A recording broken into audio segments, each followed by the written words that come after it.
कक्षा 8 lesson number 10 कोशिका तथा कोशिका के अंगक। ठीक है, तो आज हम इस लेसन के अंदर कोशिका की संरचना के बारे में पढ़ेंगे। तो अब कोशिका क्या चीज होती है तुमको ये पता होना चाहिए। तो जितने भी सजीव है ना, जैसे प्राणी हो गए या वनस्पतियां हो गई, ठीक है, तो सभी का शरीर जो है वो छोटी छोटी कोशिकाओं से मिलके बना है। अर्थात जो कोशिका है वो सजीवों की संरचनात्मक एवं क्रियात्मक इकाई है। संरचनात्मक मतलब संरचना प्रदान करने वाली, और क्रियात्मक वही कार्य करती है। ठीक है, विभिन्न अंगों के कार्य के अनुसार विभिन्न आकार एवं प्रकार की कोशिकाएं पाई जाती हैं। अपने शरीर के अंदर हर अंग की अलग अलग प्रकार की कोशिकाएं होती हैं। उनके कार्य करने और उनकी क्षमता के अनुसार उनका आकार जो है और उसका कार्य जो है वो हर कोशिका का अलग अलग होता है। ठीक है, आकार आकृति सब भिन्न भिन्न होता है। अब तुम्हारे यहाँ पे ये देखो, निरीक्षण करो, यहाँ पे दो कोशिकाएं बनी हुई हैं। एक ये कोशिका बनी है, एक ये कोशिका है। ये वनस्पति कोशिका है जो ग्रीन कलर की है, और दूसरी वाली जो है वो प्राणी कोशिका है। ठीक है, और यहाँ पे ये तुम्हारे बने हुए हैं। अब बेटा मैं क्या करूंगी, मैं तुम्हारे लिए एक डायग्राम बनाया है। हाँ, अब यहाँ पे देखो, ये मैंने वनस्पति कोशिका का चित्र बनाया है, और तुम्हारे को भी इसी तरीके से बनाना है बेटा। ठीक है ना। अब यहाँ पे वनस्पति कोशिका के अंदर क्या होता है, सबसे बाहर ये देखो इस तरीके की, इसकी कोई जैसे पर्टिकुलर कोई शेप होती है ना, वो नहीं होती है। ठीक है, और 3 लेयर होती है, एक बीच वाली लेयर, और ये बाहर की, और ये अंदर लेयर। ठीक है, तो इसको हम क्या बोलते हैं, कोशिका कला। किसी किसी बुक में कोशिका कला लिखी है, लेकिन कोशिका भित्ति बोला जाता है इसको। और ये जो होती है बाहर की जो लेयर होती है इसकी, ये किसकी बनी हुई होती है, सेल्यूलोज की बनी होती है। ठीक है, ये बात हमेशा हमेशा ध्यान रखना बेटा। और ये जो बड़ा सा दिख रहा है तुम्हारे को, ये इसकी क्या होती है, रिक्तिका होती है। इसमें ये जो बना हुआ है ये बीच में नहीं है, ये देखो थोड़ा सा साइड में है। ठीक है, तो वनस्पति कोशिका की खास बात क्या होती है, उसका जो ये केंद्रक होता है, इसको हम केंद्रक बोलते हैं, ये साइड में होता है, बीच में नहीं होता। बीच में होता तो यहाँ पे होता। ठीक है, ये सेंटर से हट के होता है, इसको हम केंद्रक बोलते हैं। इसमें धागे के समान संरचनाएं होती हैं, जिसको हम गुणसूत्र बोलते हैं। एक छोटा सा गोलक दिख रहा है तुमको, इसको इस केंद्रक की केंद्रिका बोलते हैं। ठीक है, और यहाँ पे ये देखो तुम्हारे को, जैसे आटे की बोरियां एक के ऊपर एक पड़ी रहती है, उस तरह का होता है। इसको हम क्या बोलते हैं, गोल्जी काय। एक यहाँ पे इस तरीके की संरचना दिख रही है तुम्हारे को, टेढ़ी मेढ़ी। ठीक है, तो इस संरचना को क्या बोलते हैं, अंतःप्रदवी जालिका। ये भी अंतःप्रदवी जालिका है, और ये भी अंतःप्रदवी जालिका है। ठीक है, तुम देख रहे हो इन दोनों के अंदर डिफरेंस क्या है। इसके ऊपर तुम्हारे को दाने दाने दाने दाने से दिखेंगे, उसको हम राइबोसोम्स बोलते हैं, और इसके ऊपर नहीं होते। तो इस वाले के जिसके ऊपर नहीं होते उसको बोलते हैं चिकनी अंतःप्रदवी जालिका, और इसको बोलते हैं कणिका में अंतःप्रदवी जालिका। ठीक है, कणिका में का मतलब क्या होता है, इसके ऊपर राइबोसोम्स होते हैं छोटे छोटे कण के रूप में। ठीक है, अब इसके अंदर ये वाला एक माइटोकॉन्ड्रिया पाया जाता है, और इसमें क्या होता है, हरित लवक होता है। ठीक है, और ये डॉट डॉट डॉट जो मैंने बताया है, ये कोशिका द्रव्य है। ठीक है, तो इसके अब तुमने कौन कौन से भाग लिखने हैं, एक सबसे बाहर वाली कोशिका भित्ति लिखनी है, रिक्तिका लिखनी है, गोल्जिका लिखना है, अंतःप्रदवी जालिका, केंद्रक, केंद्रिका, गुणसूत्र, रिक्तिका, माइटोकॉन्ड्रिया और हरित लवक। ठीक है, ये सब भागों को तुमने जानकारी इस वाले में देनी है। आगे बात समझ में, ये डायग्राम समझ में आया तुमको। ठीक है, अब इस डायग्राम के अंदर जितने भी अंग हैं तुम्हारे को, ये जैसे यहाँ पे ये दिख रहा है, हरित लवक है, या माइटोकॉन्ड्रिया है, या अंतःप्रदवी जालिका है, केंद्रक है, तो इनकी मैं जानकारी आगे अलग अलग दूंगी। आता है प्राणी कोशिका। ठीक है, अब प्राणी कोशिका की संरचना में और उसमें वनस्पति कोशिका की संरचना में तुमको दोनों में अंतर दिख रहा होगा। ठीक है ना। तो अब ये प्राणी कोशिका की खास बात जो होती है, ये एक सिंगल लेयर होती है ऊपर। ठीक है, और इसको हम क्या बोलते हैं, कोशिका कला। ठीक है, और ये जो कोशिका कला होती है, ये किसकी बनी होती है, प्रोटीन की बनी होती है। और इसमें ये देखो, ये छोटे छोटे डॉट्स जो दिख रहे हैं, ये रिक्तिकाएं बनाई हैं। इसमें रिक्तिकाएं जो होती हैं वो छोटी सी होती हैं। ठीक है, ये अंतःप्रदवी जालिका उसमें भी थी, वनस्पति कोशिका में तुमने पढ़ी। ठीक है, कणिका में अंतःप्रदवी जालिका और चिकनी अंतःप्रदवी जालिका। इसमें माइटोकॉन्ड्रिया है, ये इसका गोल्जिकाय है, ये कोशिका द्रव्य है।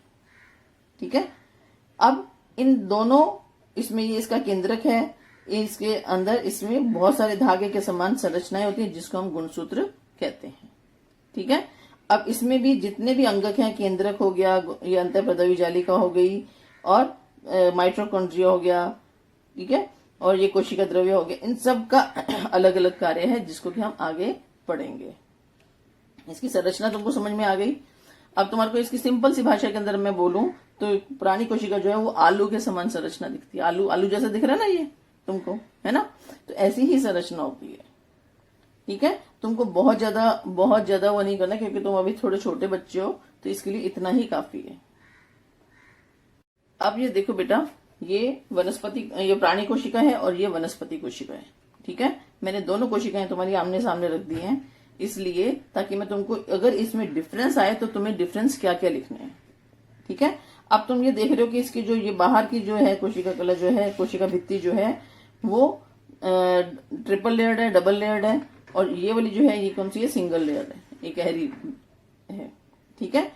इसके अंदर केंद्रक जो है वो थोड़ा साइड में है, और इसमें केंद्रक जो है वो मध्य में पाया जाता है। ये क्या चीज है, प्राणी कोशिका, और ये कौन सी है, वनस्पति कोशिका।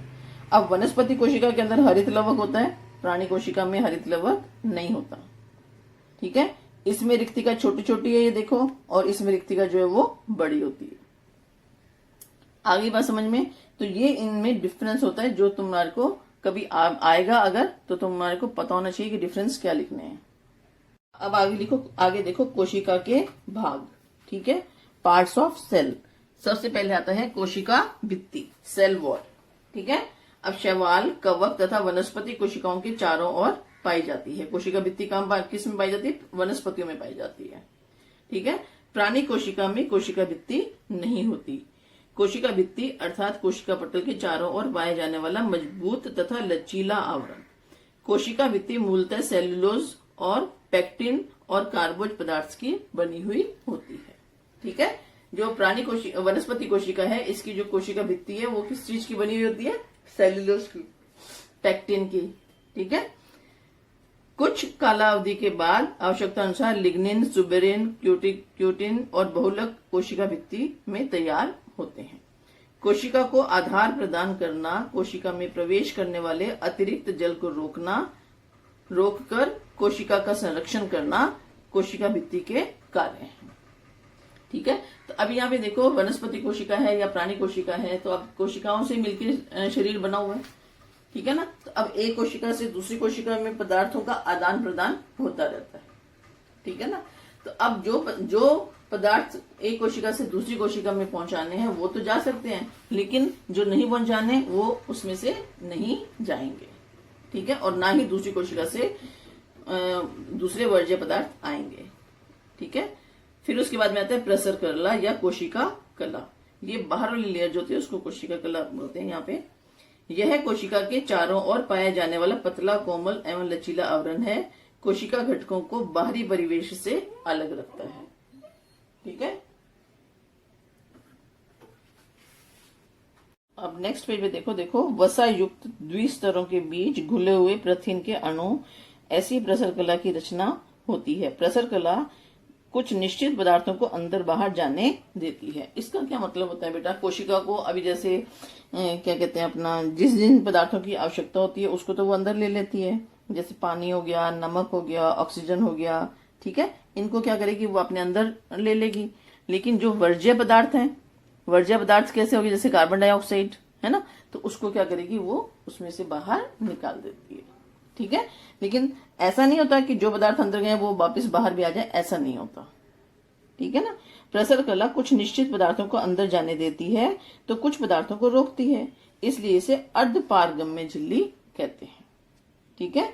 इस गुणधर्म के कारण पानी, नमक, ऑक्सीजन जैसे उपयोगी अणु कोशिका में प्रवेश करते हैं, तो कार्बन डाइऑक्साइड जैसे वर्ज्य पदार्थ कोशिका से बाहर परागमन करते हैं, ठीक है।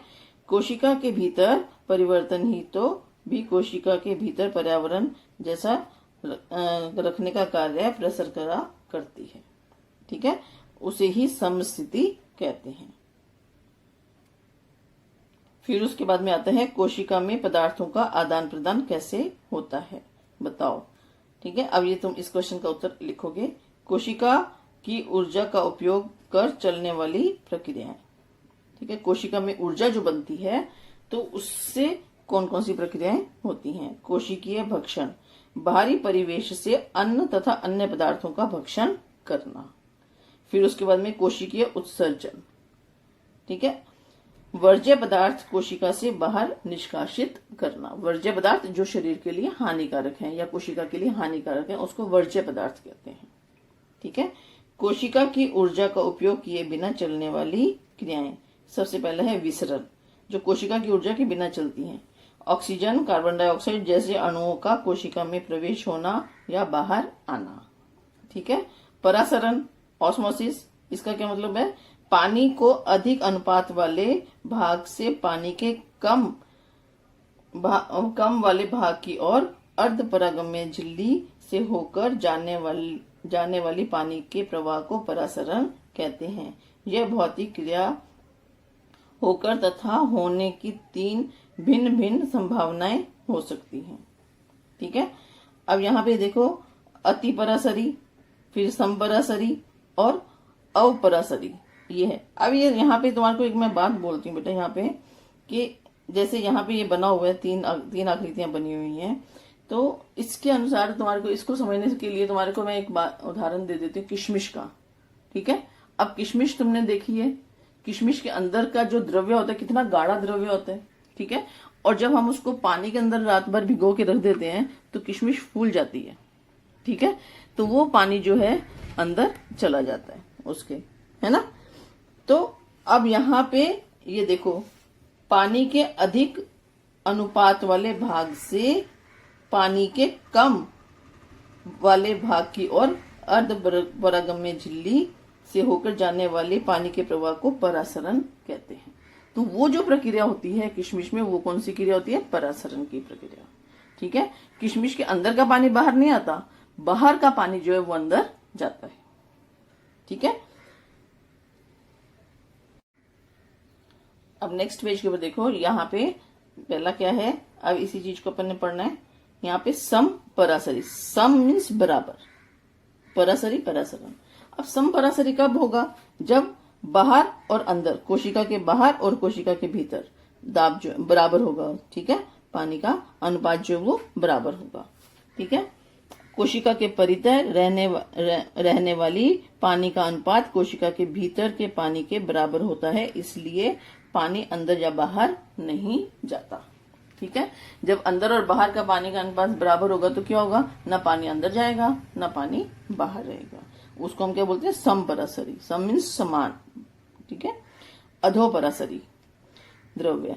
अब यहाँ पे क्या, कोशिका के परितः रहने वाले पानी का अनुपात वह कोशिका के भीतर के पानी की अपेक्षा अधिक होने से बाहरी पानी कोशिका में प्रवेश करता है। जो मैंने तुम्हारे को अभी किशमिश का उदाहरण दिया था ना, वो यहाँ पे लागू होता है। इससे अंतः परासरण कहते हैं। उदाहरण, सूखी हुई किशमिश पानी में रखने पर कुछ समय बाद वो फूल जाती है, ठीक है ना। फिर उसके बाद में ऊर्ध्व परासरी द्रव्य। अब यहाँ पे ऊर्ध्व परासरी में क्या होता है? कोशिका के भीतर के पानी का अनुपात अधिक तथा कोशिका के बाहर मतलब माध्यम में के पानी का अनुपात कम हो तो कोशिका से बाहर निष्कासित होता है, ठीक है। तो पानी कोशिका से बाहर निष्कासित हो जाएगा, ठीक है, बाहर की ओर जाएगा वर्ज्य पदार्थों के रूप में, ठीक है ना। उदाहरण, फलों के टुकड़ों को शक्कर के पानी में डालने पर उन टुकड़ों का पानी शक्कर के द्रव्य में घुलकर थोड़ी देर में वे टुकड़े सिकुड़ जाते हैं, ठीक है। ऊर्ध्व परासरी द्रव्य में रखने से प्राणी कोशिका या वनस्पति कोशिका के भीतर का पानी बाह्य परिसर, ठीक है, प्रक्रिया के कारण बाहर निकलता है। बाह्य परिसरण का मतलब बाहर की ओर आना, और कोशिका जो है वो सिकुड़ जाती है और उसे जीव द्रव्य कुंचन कहते हैं। तो उसके अंदर का पानी जो है वो खत्म हो जाता है। अभी जैसे किशमिश बनती है, जैसे अंगूर होते हैं, तो अंगूर को जब अपन रखते हैं सूखने के लिए, सूखते हैं तो क्या होता है, उसका पानी जो है वो निकल जाता है, पूरा जेल जैसा अंदर गाढ़ा द्रव रह जाता है, ठीक है। और जो अंगूर जो मोटा दाना होता है वो कैसा होता है? सिकुड़ जाता है, ठीक है। और उसको हम बोलते हैं ऊर्ध्व परासरी द्रव्य। थोड़ा याद करो, प्याज के छिलकों में अत्यधिक द्रव से भरी हुई आयताकार कोशिकाएं क्या आपने देखी हैं? अब यहाँ पे देखो, ये मैं जो तुम्हारे को फोटो दिखा रही हूँ, ये प्याज की छिलके की फोटो है। ठीक है। अब इसके अंदर यहाँ पे तुम्हारे को सारी छोटी छोटी कोशिकाएं दिख रही हैं, लंबी आयताकार कोशिकाएं दिख रही हैं। ठीक है। इसमें द्रव भरा हुआ है जिसको हम कोशिका द्रव्य कहते हैं। ठीक है। और साथ में ये रिक्तिकाएं हैं, ये बड़ी बड़ी इसमें रिक्तिका है। और साथ में ये देखो छोटे छोटे जो दिख रहे हैं तुम्हारे को, ये क्या है, इसके केंद्रक है, न्यूक्लियस। ठीक है। प्रसर कला और केंद्रक के बीच फैले वाले तरल पदार्थ को कोशिका द्रव्य कहते हैं। ये प्रसर कला है बाहर वाली, और ये केंद्र के बीच जो फैला हुआ जो है उसको क्या बोलते हैं, कोशिका द्रव्य। ये कोशिका द्रव्य क्या होता है, चिपचिपा पदार्थ होता है, निरंतर हलचल करता रहता है। इसमें कोशिका अंगक बिखरे रहते हैं। ठीक है। कोशिका में रासायनिक अभिक्रिया घटित होने हेतु कोशिका द्रव्य एक माध्यम है। ठीक है ना। कोशिका अंगक के अलावा कोशिका में कोशिका द्रव्य भी होता है। कोशिका द्रव्य में अमीनो अम्ल, अब यहाँ पे जो कोशिका द्रव्य है उसमें क्या क्या होगा, अमीनो अम्ल है, ग्लूकोज है और जीवन सत्व इसमें संग्रहित रहते हैं।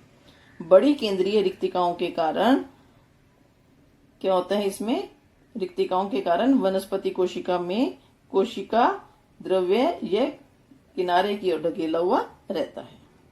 ठीक है। वनस्पति कोशिका का द्रव्य प्राणी कोशिका की द्रव्य की अपेक्षा अधिक कणाकार और सघन होता है। ठीक है। मैं तुमको अभी जब दोनों कोशिकाएं बताई थी, वनस्पति कोशिका और प्राणी कोशिका, तो उसमें मैंने तुम्हारे को दिखाया था कि वनस्पति कोशिका के अंदर रिक्तिकाएं जो होती हैं वो बड़ी बड़ी होती हैं, और प्राणी कोशिका के अंदर रिक्तिकाएं कैसी होती हैं, छोटी छोटी होती हैं। यहाँ पे देखो कोशिका अंगक, कोशिका अंगक। अब यहाँ पे ये देखो, इसका क्या मतलब है, विशेष कार्य करने वाले कोशिका की छोटी इकाइयों को कोशिका अंगक कहते हैं। अभी जब मैंने तुम्हारे को कोशिका की संरचना बताई थी तो उस वक्त तुमने देखा था, उसमें कहीं पे तुम्हारे को मैंने रिक्तिकाएं बताई थी, कोशिका का केंद्रक बताया था, गोल्जिकाएं बताया था, अंतःप्रदवी जालिका, माइटोकॉन्ड्रिया, हरित लवक।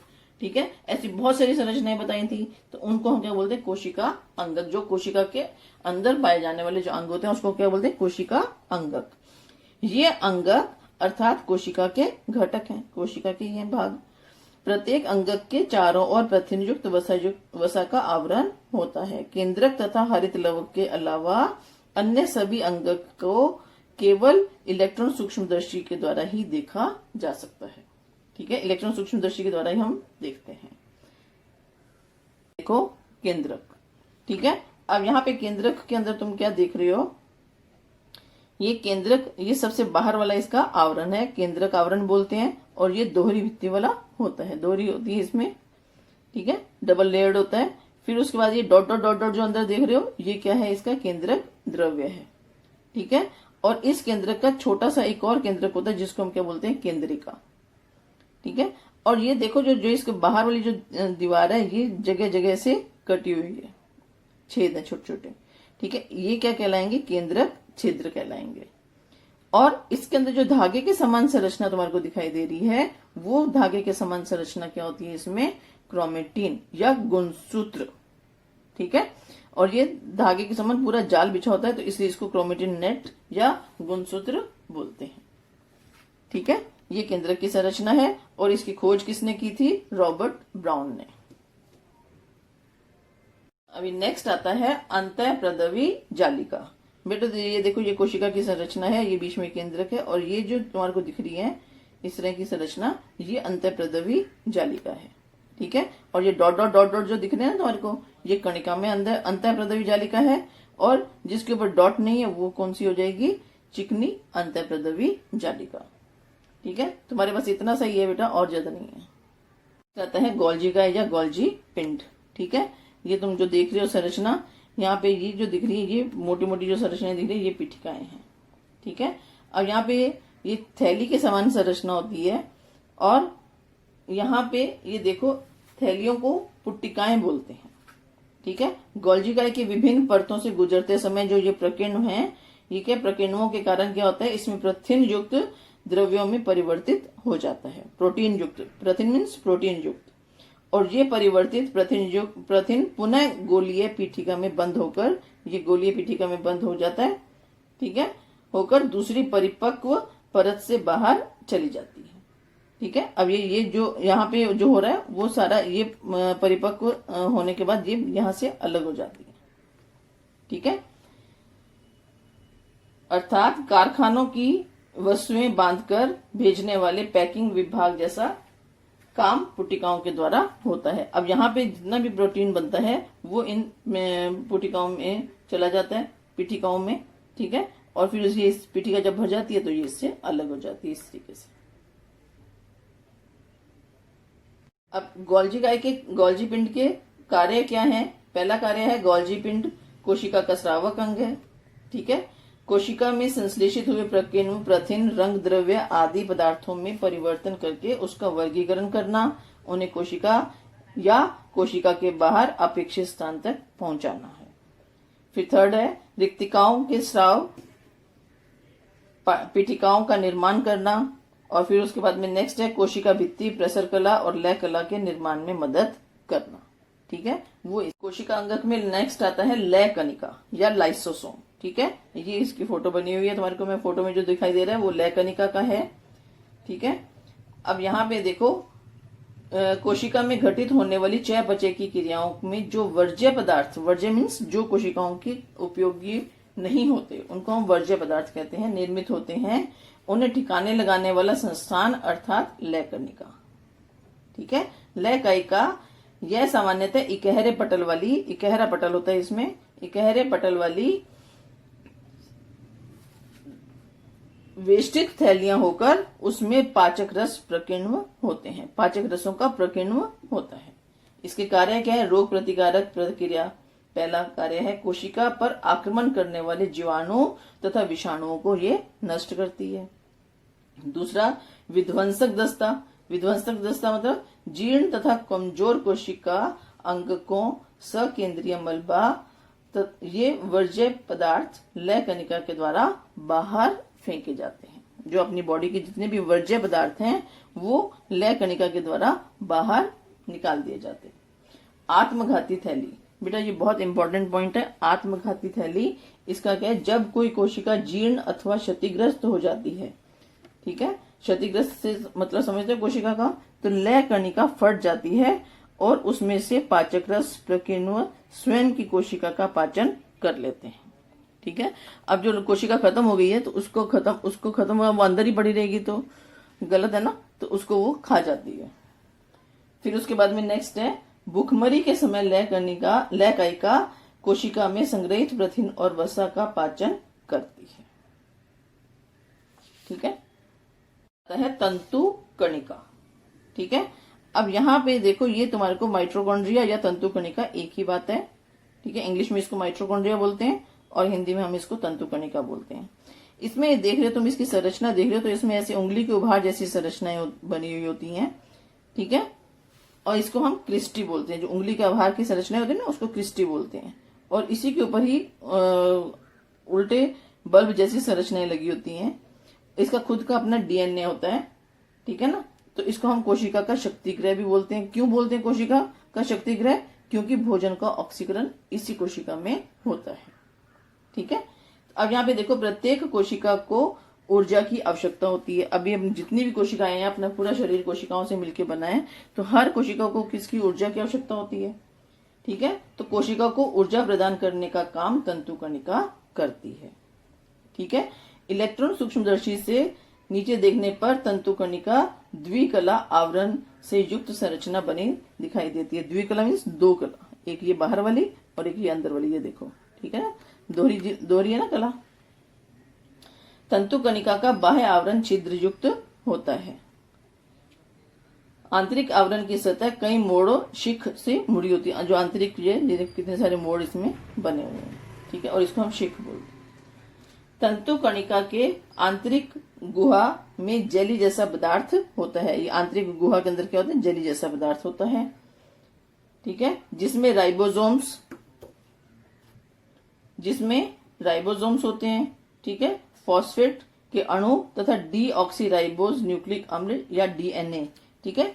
हर माइटोकॉन्ड्रिया का अपना खुद का डीएनए होता है, ठीक है। तंतु कणिका कोशिका में उपस्थित कार्बोज और वसा का प्रकीर्णन की सहायता से ऑक्सीकरण करती है, ठीक है। इस प्रक्रिया के दौरान मुक्त हुई ऊर्जा ATP, eighty means adenosine triphosphate, जो ऊर्जा बनती है यहाँ पे, जब भोजन का ऑक्सीकरण होता है तो ऊर्जा बनती है, ठीक है ना। तो वो ऊर्जा किस रूप में रहती है? एडिनोसिन ट्राइफॉस्फेट के रूप में संग्रहित की जाती है। प्राणी कोशिका की अपेक्षा वनस्पति कोशिका में तंतु कणिकाओं की संख्या कम होती है। इसका कार्य क्या है? कार्य है ऊर्जा से समृद्ध एटीपी यौगिकों का निर्माण करना।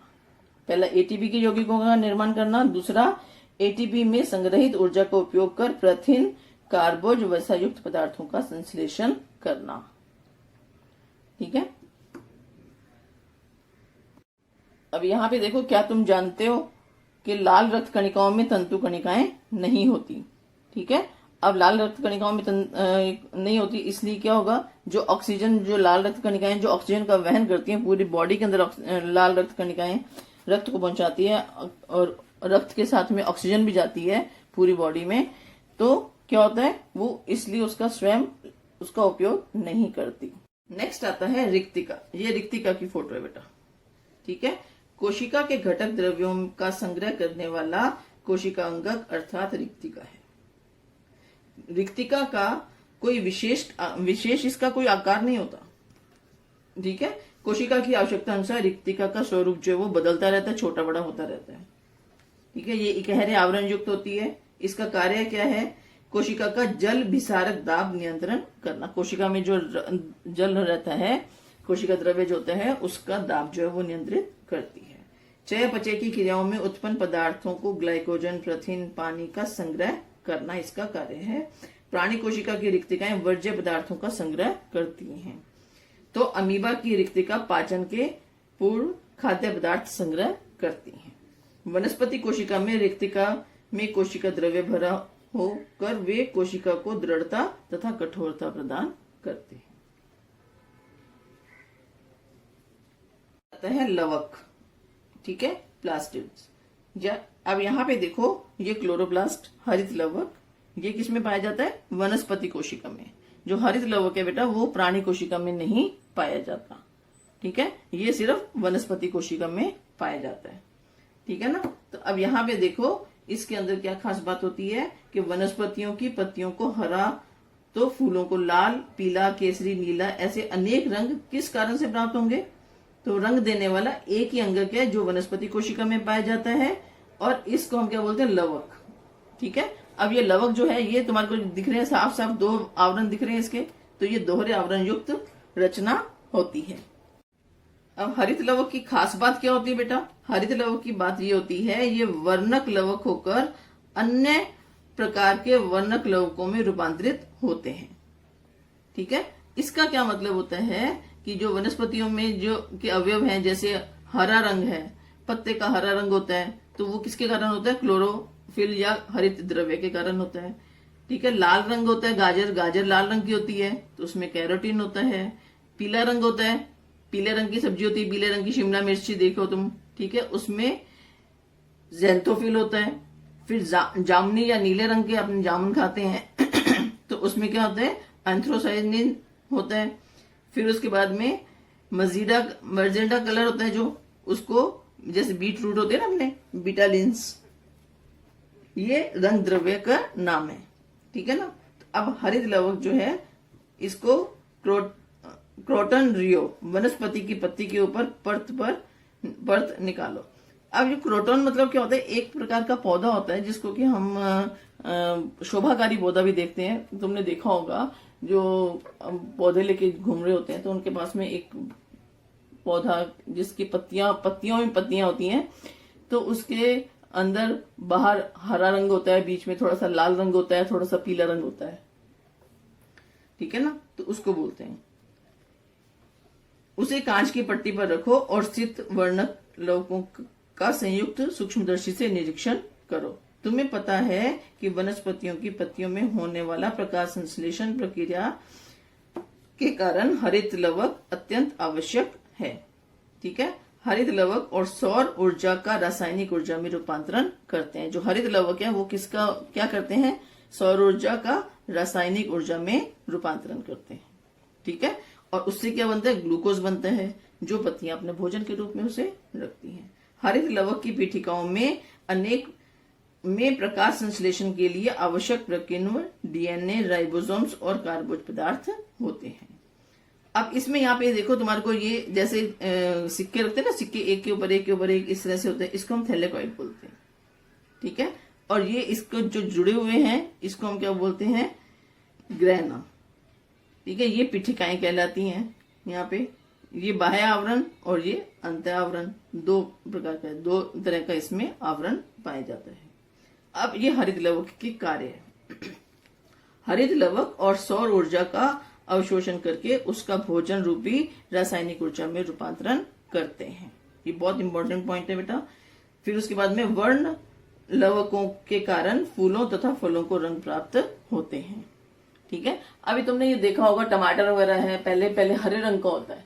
ठीक है, और फिर धीरे धीरे उसमें अपना कलर आना शुरू हो जाता है, लाल रंग का आना शुरू हो जाता है। तो वर्णक लवकों, कार्बोज, स्निग्ध तथा प्रथिन पदार्थों का संश्लेषण कर तथा संग्रह करते हैं। वर्णक लवक तंतु कणिका और लवकों तथा राइबोसोम्स होने से ये अंगक स्वयं की प्रतिकृति बना लेते हैं। तंतु कणिका और लवकों में डीएनए तथा राइबोसोम होने से ये अंगक स्वयं की प्रतिकृति बना लेते हैं। कोशिका की संरचना तथा अंगकों का अध्ययन करने के बाद तुम्हें यह पता चला होगा कि वनस्पति कोशिका, प्राणी कोशिका में पाए जाने वाले अंगकों के कारण कोशिका का कार्य ठीक से चलता है। ऐसी विकसित कोशिकाओं को दृश्य केंद्रिकी कोशिका कहते हैं। पिछली कक्षा में जीवाणुओं के आदि केंद्रिकी कोशिका का अध्ययन किया था। अब इन दोनों प्रकारों की कोशिकाओं का तुलनात्मक अध्ययन करने वाले हैं। ठीक है, इसके आगे लास्ट पेज है, ये देखो लास्ट पेज के ऊपर क्या, दृश्य केंद्रिकी कोशिका और आदि केंद्रिकी कोशिका। इसका आकार, दृश्य केंद्रिकी का आकार जो है 5 से 100 माइक्रोमीटर तक होता है और इसका 1 से 10 माइक्रोमीटर तक होता है। फिर उसके बाद गुणसूत्र संख्या 1 से अधिक होती है और इसमें गुणसूत्र 1 ही रहता है। केंद्रक, केंद्रक पटल, केंद्रकी और केंद्रक द्रव्य युक्त सुस्पष्ट केंद्रक होता है। ठीक है, आदि केंद्रकी में क्या, केंद्रक सदृश्य केंद्रक का भाव होता है। केंद्रक का भाव मतलब केंद्रक का अभाव होता है। फिर उसके बाद में तंतु कणिका लवक होते हैं, आवरण युक्त अंगक नहीं होते। उदाहरण, उच्च विकसित एक कोशीय और बहुकोशीय वनस्पतियां एवं प्राणियों में पाई जाती हैं। ठीक है, आदि केंद्रीय की कोशिका किसमें पाई जाती है, जीवाणुओं में।